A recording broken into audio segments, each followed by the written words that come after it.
দীর্ঘদিন এই পৌরসভা উন্নয়ন থেকে বঞ্চিত ছিল।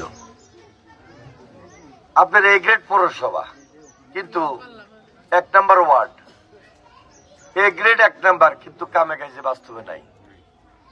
ট্যাক্স দিতেছেন, উন্নয়ন নাই, পানির সমস্যা, সবাই বলতেছে পানি নাই, গ্যাস তো নাই, এরপরে রাস্তা নাই, জলবদ্ধতা, ড্রেন নাই। একটা পৌরসভায় তো এগুলা আমি মনে করি যে আপনার ট্যাক্স দিচ্ছেন, আপনাদের পাওয়ার অধিকার আছে। যে বাড়িতে যাই প্রত্যেকের কথা হলো আমাদের আগে রাস্তা করতে হবে, ড্রেন করতে হবে, পানি দিতে হবে। যাই হোক, আল্লাহর হুকুম, আমরা দীর্ঘদিন পর একটা সুযোগ পাইছি। এই সুযোগটা আমরা তৈরি করছি, আন্দোলন সংগ্রাম করি। ভাই আপনার ছেলে, নইলে আপনার ভাই, নইলে আপনার স্বামী, নইলে আপনার পিতা, প্রকারান্তে পরিবার, সবাই নির্যাতিত হয়েছি, অত্যাচারিত হয়েছি, আবার আন্দোলন সংগ্রাম করে সুযোগটাও তৈরি করছি। এ গ্রেড ক্লিংকারের কনফিডেন্স সিমেন্ট, বাংলাদেশের হৃদয় জুড়ে। সবচেয়ে বেশি নির্যাতিত পরিবার হলো জিয়া পরিবার, সবচেয়ে বেশি অত্যাচারিত পরিবার হলো জিয়া পরিবার। খালেদা জিয়া অত্যাচার নির্যাতন সহ্য করতে করতে শেষ পর্যন্ত 30শে ডিসেম্বর ইন্তেকাল করেন। খালেদা জিয়ার জন্য অনেক দোয়া করছেন, নামাজের বিস্তার ছিলেন। খালেদা জিয়ার জন্য অনেক দোয়া করেন নাই, সদকা দিয়েছেন, দান খয়রাত করছেন, আমার লাইও করছেন। এখন আল্লাহর হুকুম, এই যে এত বড় জানাজা হইল খালেদা জিয়ার জন্য, বিশ্বের ইতিহাসে, পৃথিবীর ইতিহাসে এই লক্ষ লক্ষ কোটি কোটি মানুষ জানাজা আমি জীবনে দেখিও নাই, শুনিও নাই। জিয়া রহমানের জানাজা একই রকম জানাজা হয়েছে। তাহলে জিয়া পরিবার একদিকে অত্যাচারিত, আরেকদিকে সম্মানিত।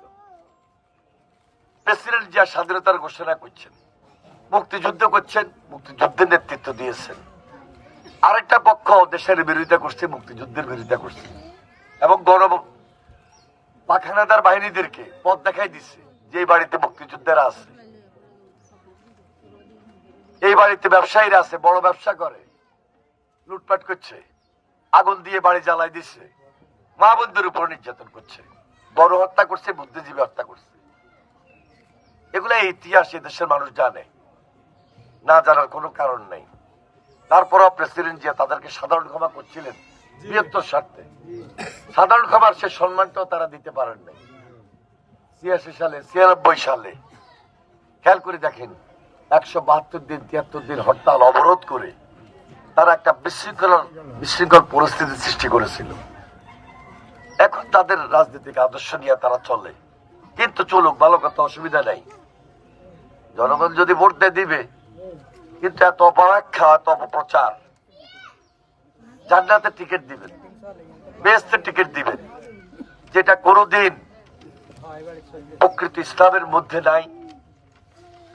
আল্লাহর এক, আল্লাহ মহান, আল্লাহর প্রতি প্রশংসা, প্রেম, ভালোবাসা, সন্তুষ্টি, এবং হযরত মুহাম্মদ সাল্লাল্লাহু আলাইহি সাল্লামের জীবনের আলোকে দিন প্রচার করা, এটা হলো ইসলাম। 5 ওয়াক্ত আমরা নামাজ পড়ি, হজ, যাকাত, রোজা, এই যে আমাদের ঈমান এবং সৎকর্ম পালন করা হইল প্রকৃত জান্নাত।